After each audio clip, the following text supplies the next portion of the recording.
I had the coolest job that any electrical engineer could ever have on the ground crew for Solar Impulse 2, the first solar-powered airplane to fly around the world only using the power of the sun. IEEE-USA has given me a competitive edge because of their support system. It is so much easier doing something and being out of your comfort zone when you have someone there saying, "You got this." IEEE-USA is more than just a network. It's a family.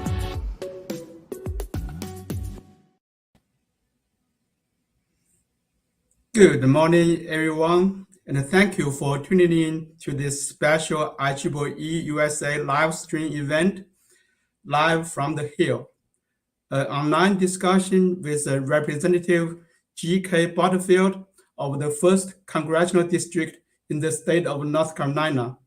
I will be your moderator for today. My name is Jason Yao. I'm an electrical engineer by training and a faculty member of the Department of Engineering at East Carolina University.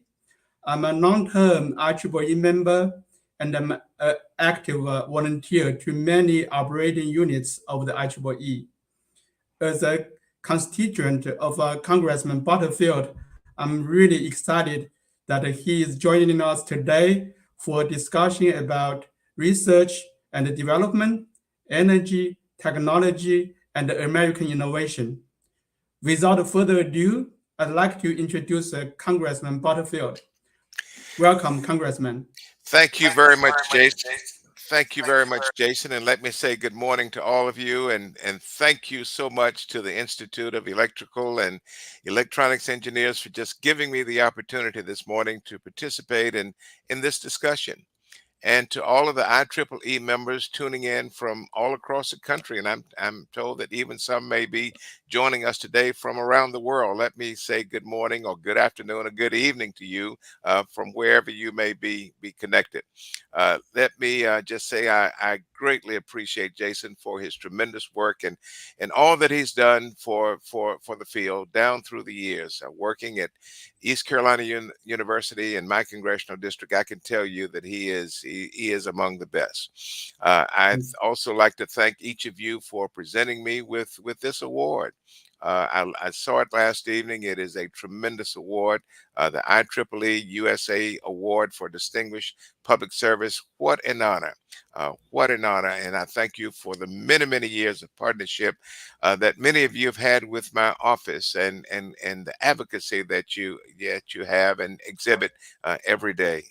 It brings me tremendous joy to be recognized in this important way this morning. Being recognized for almost 20 years, actually, of work here in Congress. I just crossed my 18th anniversary, and I'm counting down now. But nearly 20 years of work here in Congress, and I've used those years to advocate, to strongly advocate for robust funding for many programs, but especially the National Science Foundation.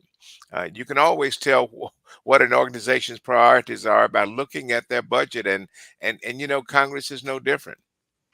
Strong funding for the NSF is absolute proof that our country is looking forward and making a direct investment in our nation's future and its competitiveness. And so I'm proud to say that when I first started serving here in Congress 18 years ago, NSF's budget, and I remember it very well, was just a little bit more than $5 billion.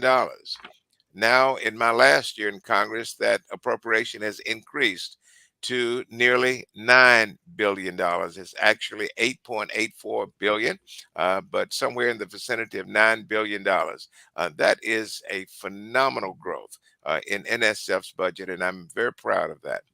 The reason for the growth in NSF's budgets is very clear.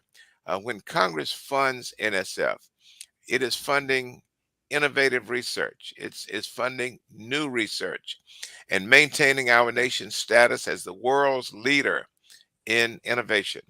The NSF strives to not only maintain this position, but to invest in future generations as well. We've always been a country that invested in her future, and that's what we've been doing with NSF.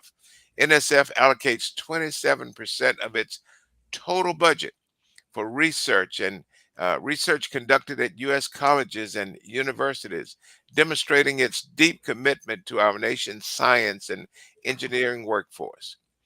Ensuring robust funding for research on urgent issues confronting us today is more important than ever as the world is grappling with challenges such as climate change. And some people don't want to talk about climate change, but it's a clear and present danger to the world. We're grappling with the challenges such as climate change and now COVID-19 and even food insecurity. And so we must guarantee that NSF remains at the forefront of scientific discovery and innovation to prepare our nation to meet any and all future social and scientific challenges. Many of you may know that I am not seeking reelection. I'm going to end my congressional career at the end of this term, but I will have one more opportunity to contribute to the appropriations process. And you can absolutely believe it. You can count on me to continue championing strong federal funding for research and strong funding for the NSF to continue confronting modern challenges and strengthening our nation's global economic competitiveness and supporting a diverse and equitable STEM ecosystem all across the country. And so I know I've been a little verbal this morning, but I just wanted to say those words to you and just let you know that I am honored. I'm delighted to accept this award, and I would again take the opportunity to thank IEEE for your very strong vision. Thank you for your hard work. Most importantly, thank you for your partnership and your friendship over the last 18 years. Thank you, Jason. Well, thank you so much for those remarks. I know it is our honor to be able to virtually present that award to you, to thank you for your congressional effort to support investing in the National Science Foundation and prepare our future generations in science, technology, engineering, and mathematics. Those are very pivotal leadership that you had in Congressman. Everything you have done is very much appreciated by the IEEE community. And so we have some questions we would like to ask Congressman Butterfield. To start with the discussion, here's my question. The global pandemic over the last couple of years has made it clear that a robust broadband infrastructure is essential. It helps assure a viable workforce and economic competitiveness. On January 31st, the North Carolina Department of Information Technology announced the availability of $350 million grant funds, growing rural economies with access to technology, or what we call GREAT grants, funded by the Federal American Rescue Plan Act. As a member of the powerful House Energy Commerce Committee, you have been a strong advocate for broadband expansion. What are your thoughts on the work you all in Congress have done in the 117th Congress to strengthen broadband access? Well, thank you for that question. It's obvious that you've done a lot of research in this area, and just thank you for raising the question. I am a member of the Energy and Commerce Committee, and this is a subject that we care very, very deeply about. The COVID-19 pandemic has shown us that the lack of access to broadband resources has consequences, and these consequences reach far beyond what we previously understood.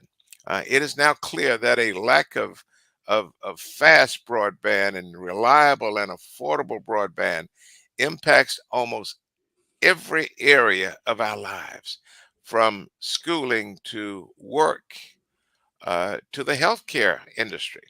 It touches all of us in significant ways. And so this Congress and the Biden administration have done more for broadband deployment and accessibility than any other time in recent years. I'm going to brag about it. We have done more for broadband deployment and accessibility than any other time. Let me give you an example. This year, we invested $14 billion in the Emergency Broadband Benefit Program. And guess what? We made it permanent. We made it permanent so low income families will continue to have assistance in gaining access to affordable broadband resources. This is a big deal in rural America. It's a big deal in urban America, but particularly in rural communities, this is very significant. During this Congress, I also introduced a bill called the Data Mapping to Save Moms Lives Act. That's a mouthful, but it has meaning. I'm going to repeat it again. It's the Data Mapping to Save Moms Lives Act. This legislation directs the FCC, the Federal Communications Commission, to use its data mapping tool to track maternal mortality rates and how broadband connectivity impacts those rates. And all of you with technical backgrounds and science backgrounds, and I know you certainly relate to this. You know, there is a correlation, and we want to know that correlation. This bill is crucial to making the connection between the maternal mortality rate and broadband access and identifying areas that lack support, especially in African American communities where the maternal mortality rate is unacceptably high. This past month, the bill passed through the Senate and will hopefully progress through the House as well. And then we can send it on to President Joe Biden's desk for his signature. The broadband components in the bipartisan infrastructure bill and legislation such as my bill are just two examples, two powerful examples of how focused this Congress has been on improving access to broadband across the nation. We are not just talking the talk, we are walking the walk. We've got to do it, ladies and gentlemen. We are dedicated to ensuring that every single American, without exception, has equitable and affordable access to broadband resources. Now, I could go on and on, but I think I'll stop right there. But thank you for asking that question. Thank you so much. That is exciting news. And also joining us today for the general discussion, we have three very active archery members across different parts of the country.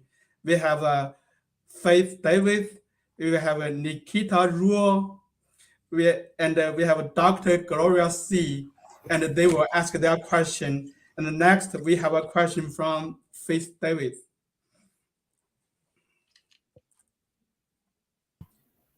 Hi, good morning, Congressman. Good morning. My name is Good, happy Ides of March. That's March 15th. There's a lot of meaning to the Ides of March. I don't have time to go into it, but good morning. Where are the Ides of March? Yeah. Good. My name is Faith Davis. I'm a longtime IEEE member as I was president of my chapter when I was in college at Howard University. For the past few years, I've been a member of the Entrepreneurship Policy and Innovation Committee advocating for diversity in tech. Throughout my career, I've garnered extensive experience in technology development, strategy, and venture capital. These experiences have allowed me to develop deep expertise in areas like wireless communications, networking, and sustainable technology. I have, of course, a bachelor's and master's in electrical engineering, as well as my MBA. But currently, I lead Exelon's climate change investment initiative called 2C2I, where I invest in early stage sustainability focused companies. So given this, I am extremely excited to ask the following question. Our membership understands the importance of optimizing the benefits of renewable energy sources. You've been a proponent of comprehensive long-term energy policy that utilizes renewables as a growing part of the U.S. electric generation and stimulates job growth in rural America. Would you please talk more about this? Thank you very much, Faith, for the question, and congratulations on being an alum of historic Howard University. A lot of people were not familiar with Howard until the presidential race of 2020, and now our vice president is one of your fellow alums from the university. But thank you for the question. You know, we said throughout the show that I'm a member of the Energy and Commerce Committee, and that is so. I sought a seat on this committee very early in my career, and I'm so delighted that I was able to get that committee because I feel very strongly in renewable energy because that is the future. I believe in the importance of instituting energy policies that will transition America to a clean and renewable energy-based economy. Renewable energy, and we all know this, renewable energy is the key to tackling the worsening climate crisis, and it's getting worse by the year. We must secure our nation's energy independence.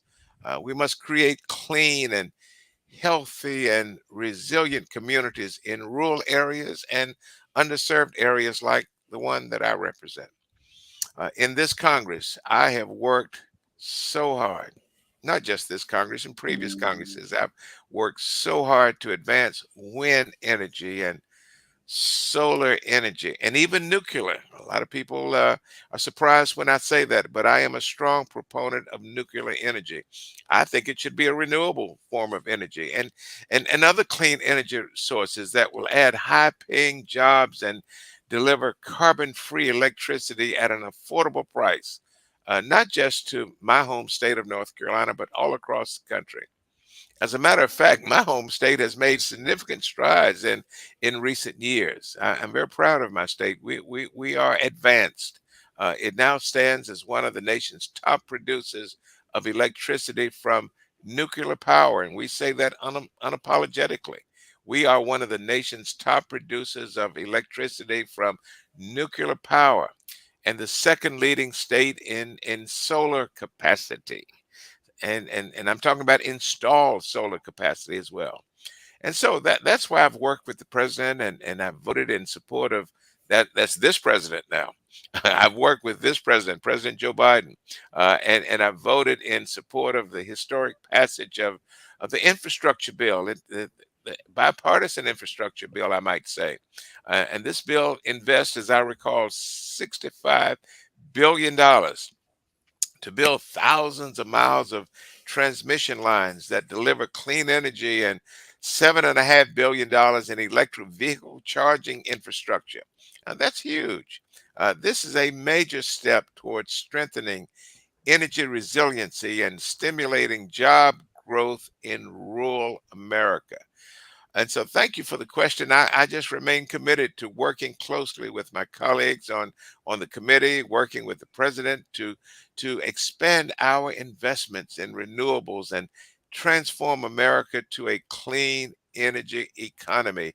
I hope that I live to see the day when we are a 100% clean energy economy, and we have the capacity to do it, ladies and gentlemen. Thank you so much, Congressman, for your response to such a crucial matter. Our next question will be from Nikita Rule. Thank you, Congressman. And it's good to meet you this morning. I'm Nikita. You. And happy Ides of March Day. Happy Ides of March Day, indeed.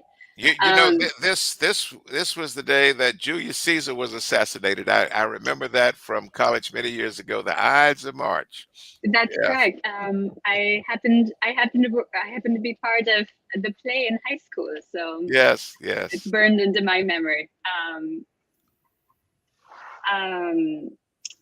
But thank you for being here this morning. I am a software engineer by training and got my bachelor's in computer engineering from the University of Illinois at Urbana-Champaign. And since then, I've had the experience of both starting a technical startup and working at a few others. And it's changed my life for the better. In addition to that, I serve as chair of the Entrepreneurship Policy Committee within IEEE-USA and advocate for, as Faith mentioned, both access to and diversity in entrepreneurship, technology, and innovation. With that in mind, here's my next question. The topic of innovation and competition has been a hot one in the 117th Congress, with debate ongoing of potentially authorizing a significant amount of investment into emerging technologies and innovation for the 21st century. However, when most folks talk innovation, they think of the West Coast or parts of the Northeast, and not a lot about rural America or the rest of the country. What do you think of the importance of making sure that underserved places and people are part of future innovation? Well, thank you for the question. When you talk about rural America, you certainly get my attention because that's been my life's work. Uh, I, I believe that when we as a Congress allocate resources for technologies, future technologies, there must be a strong investment in our nation's workforce. That's people. 320 million people in this country. We've got to invest in our nation's workforce.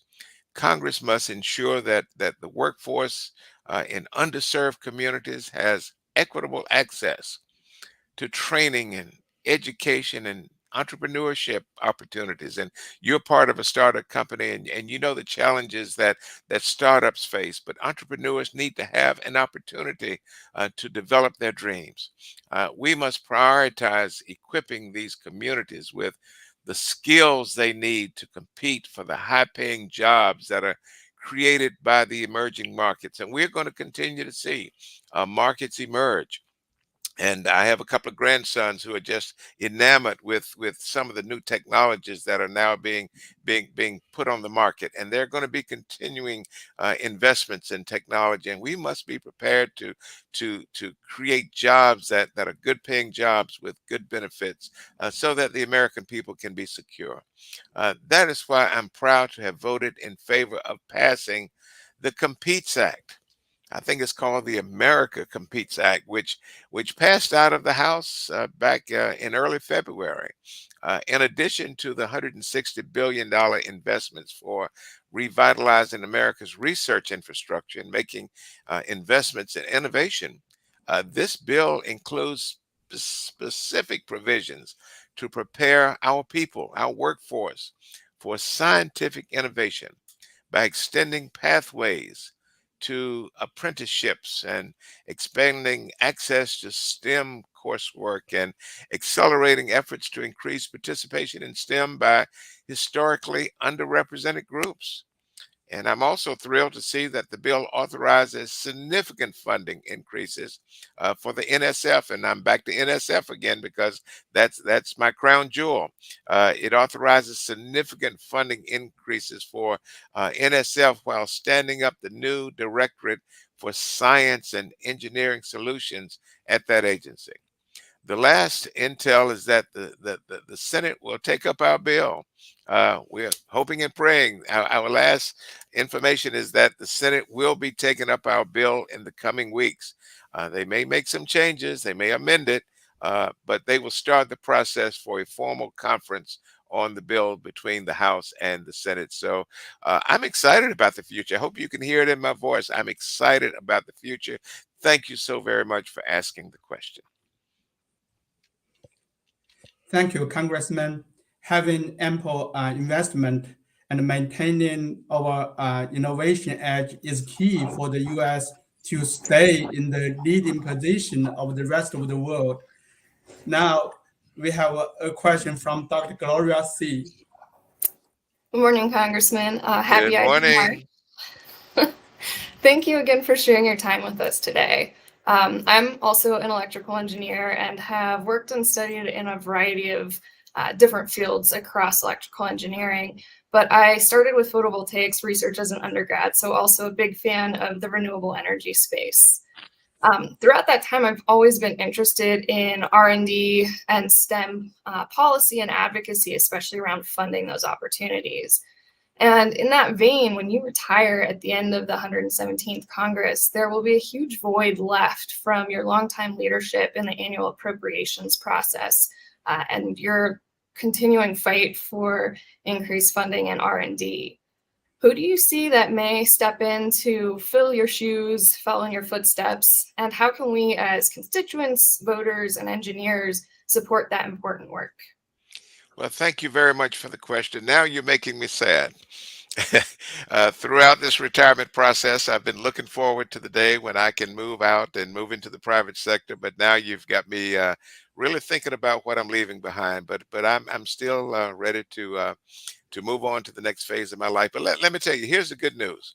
The good news for everyone is that uh, Congress is focused on providing funding for R&D, and it's not just me; it's many of my colleagues. We are at least on my side of the aisle. And there are many on the other side as well. We are squarely focused on providing increased funding for R&D. In my time leading the NSF funding effort, for example, I've been joined each year by a lot of members, and the numbers just growing more and more. We're well over 100 of my colleagues, and I might say I'm certainly a Democratic member of the House, but we have Republican members who are joining us as well, and so it is accurate to say that it is a bipartisan approach to the subject. And so, as we've discussed, Congress and President Biden are committed to finalizing a legislative package that will, I'm going to call it supercharge.